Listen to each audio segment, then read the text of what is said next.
Alors, je vais vous citer toutes les aides sociales en France. J'ai fait une vidéo il y a quelques mois comme ça.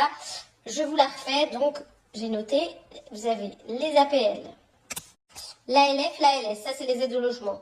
Vous avez le dispositif FSL, Fonds de solidarité logement pour les impayés de loyer et les impayés de charges. Vous avez le dispositif Action Logement pour les salariés du privé pour trouver un logement. Et dans Action Logement, vous avez le Mobili Jeune et vous avez également le prêt Action Logement qui peut aller jusqu'à 40 000 euros. Ensuite, au niveau de la MDPH pour les personnes en situation de handicap, vous avez l'AAH pour les adultes, donc c'est une allocation. L'AEH pour les enfants, c'est également une allocation. Vous avez la PCH, qui est la prestation de compensation du handicap, qui est oui, une aide en nature. Vous avez la RQTH, qui est une reconnaissance en qualité de travailleur handicapé. Et vous avez la CMI, dont j'ai parlé il n'y a pas longtemps, qui est la carte mobilité inclusion avec les 3 mentions. Pour les personnes âgées, vous avez l'APA, l'allocation personnalisée à l'autonomie, mais vous avez également le dispositif Bien vieillir chez soi, c'est une aide qu'on demande auprès de la caisse de retraite.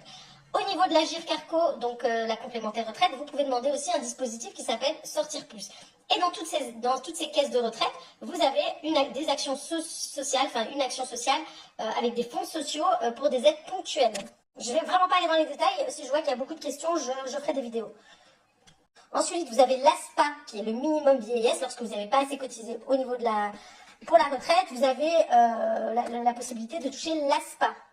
Vous avez pour la CAF les allocations familiales, vous avez l'ASF, l'aide au soutien familial, vous avez le complément familial à partir de 3 enfants, vous avez le dispositif LAPAGE, donc avec l'allocation de base, l'allocation pour l'adoption, la CMG, le préparé. Vous avez même une allocation en cas de décès de l'enfant auprès de la CAF. Vous avez à peu près la même allocation auprès de la CEPAM, donc c'est une aide au décès, voilà, c'est pour aider aux obsèques. Vous avez la bourse des collèges, la bourse des lycées, la bourse du Crous aussi, selon les échelons.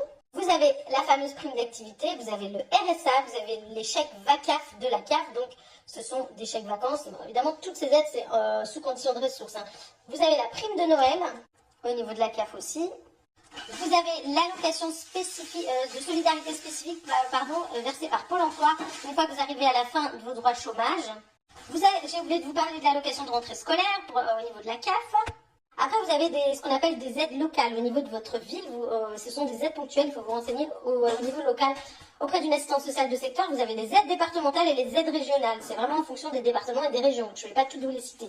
C'est pareil, il faut se renseigner sinon vous tapez votre département et vous voyez quelles aides il y a, ou votre région et vous tapez quelles aides il y a. Au niveau local, il faut plutôt vous rapprocher d'une assistante sociale de secteur. Vous avez, toujours pour le logement, j'aurais dû le mettre au début mais c'est pas grave, vous avez le Locapass et la garantie Visale. Vous avez les aides SNCF. Vous avez toutes les aides au permis auprès de Pôle emploi, mais vous avez aussi des aides au permis dans certaines régions, il faut vous renseigner. Après, j'ai l'impression d'avoir fait le tour. J'ai peut-être oublié des choses, parce que voilà, tout de suite là, je vous ai cité les plus importantes. Si vous pensez à des choses, évidemment, vous les mettez en commentaire. Je sais que j'ai plein de travailleurs sociaux qui viennent m'aider à répondre aux gens dans les commentaires. Si vous pensez à des trucs, n'hésitez pas aussi.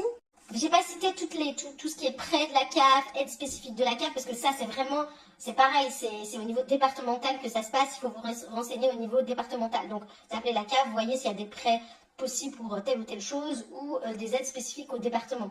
Vous pouvez aussi également vous renseigner auprès des associations caritatives comme les Restos du Cœur, Emmaüs Habitat, vous avez quoi aussi, la Croix-Rouge, vous avez des choses qui sont faites aussi au niveau local. Les associations qui luttent contre les maladies comme les associations de lutte contre le cancer, vous avez des aides aussi dans ces associations-là et ça aussi ça se passe au niveau local. Donc vous avez des comités locaux en fait. Hein. Et ça, les associations, franchement, ne les négligez pas quand vous avez, par exemple, des enfants en situation de handicap, ou même vous, si vous souffrez d'une pathologie ou d'un handicap, parfois au niveau des associations, vous avez des aides. Par exemple, je dis n'importe quoi, un cancer, vous allez sur les associations spécifiques qui luttent contre le cancer, et parfois il y a des choses qui sont faites voilà, par ces associations-là.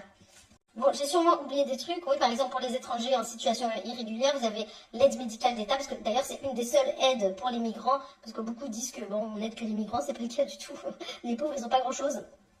Voilà, ils doivent faire appel à des associations caritatives comme la CIMAD, et après, il y a l'aide médicale d'État, hein, sous certaines conditions aussi. Hein, c'est aussi très compliqué de l'avoir. Voilà, bah, n'hésitez pas à apporter votre pierre à l'édifice pour aider les abonnés en commentaire. Et puis voilà, j'ai l'impression d'avoir fait le tour. Après, il y a toujours des nouvelles choses. Hein. J'alimente mon compte TikTok régulièrement en allant plus dans les détails, évidemment, puisque là, j'ai fait que vous les citer.